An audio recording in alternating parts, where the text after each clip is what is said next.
Red Riding Hood, retold and illustrated by James Marshall. I love this book. A long time ago, in a simple cottage beside the deep, dark woods, there lived a pretty child called Red Riding Hood. She was kind and considerate, and everybody loved her. One afternoon, Red Riding Hood's mother called to her. "Granny isn't feeling up to snuff today," she said, "so I've baked her favorite custard as a little surprise. Be a good girl and take it to her, will you?" Red Riding Hood was delighted. She loved going to Granny's, even though it meant crossing the deep, dark woods.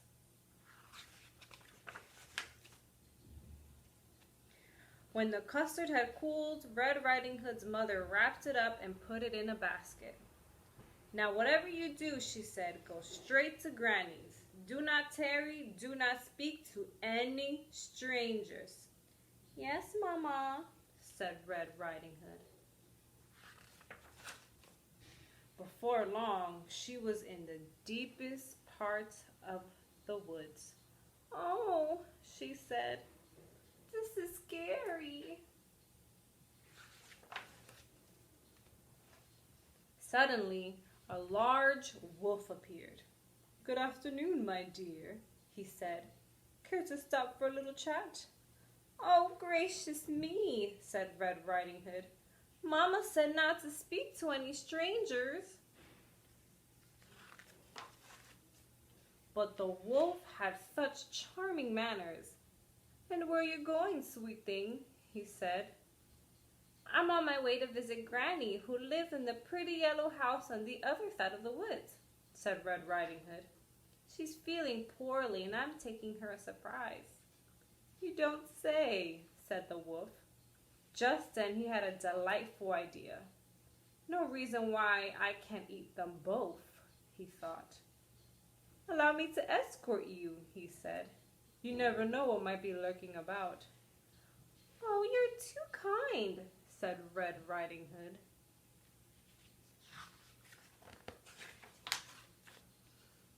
Beyond the forest, they came to a patch of sunflowers. "Why not pick a few?" suggested the wolf. "Grannies love flowers, you know."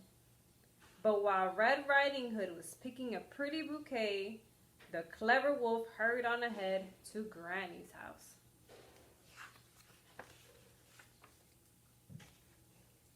"Who is it?" cried out Granny. "It is I, your delicious darling granddaughter," said the wolf in a high voice. The door is unlocked," said Granny.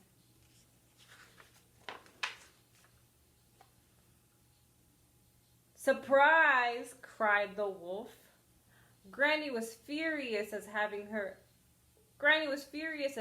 reading interrupted. "Get out of here, you horrid thing," she cried.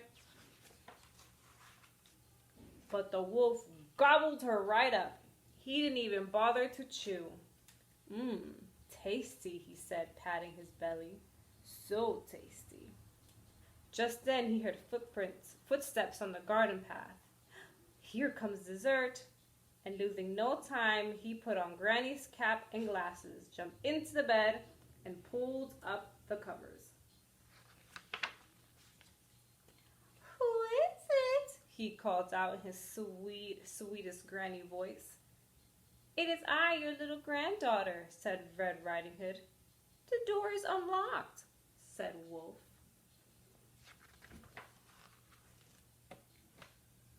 Red Riding Hood was distressed at seeing her grandmother so changed.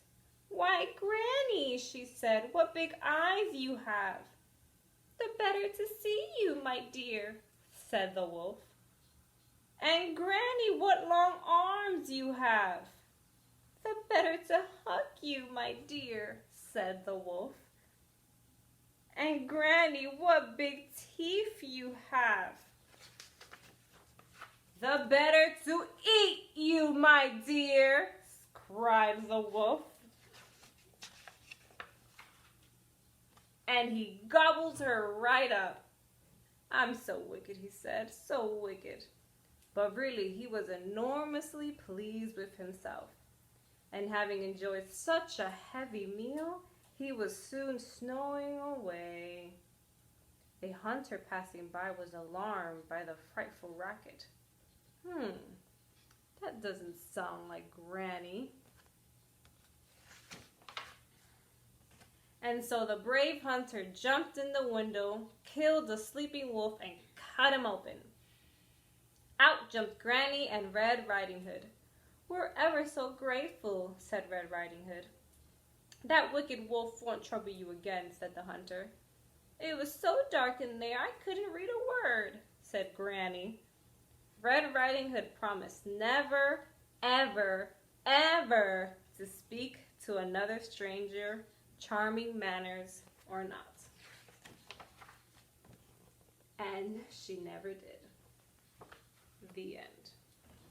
So what did Red Riding Hood's mother tell her not to do? Yes, she told her not to speak to strangers. And did she listen? No, she did not. She was making bad choices. So when you're walking in the street and you see a stranger is calling you over, are you going to go speak to that stranger? No, you shouldn't. We do not speak to any stranger. So when you're walking, you should always be holding your mommy's hand. And if someone tries to call you and you don't know them, you do not speak to anyone that you don't know. Or what's going to happen? What happened to Red Riding Hood? A lot of bad things happened to Red Riding Hood because she went to go speak to a stranger. All right, I hope you guys liked the book, and I shall see you mañana.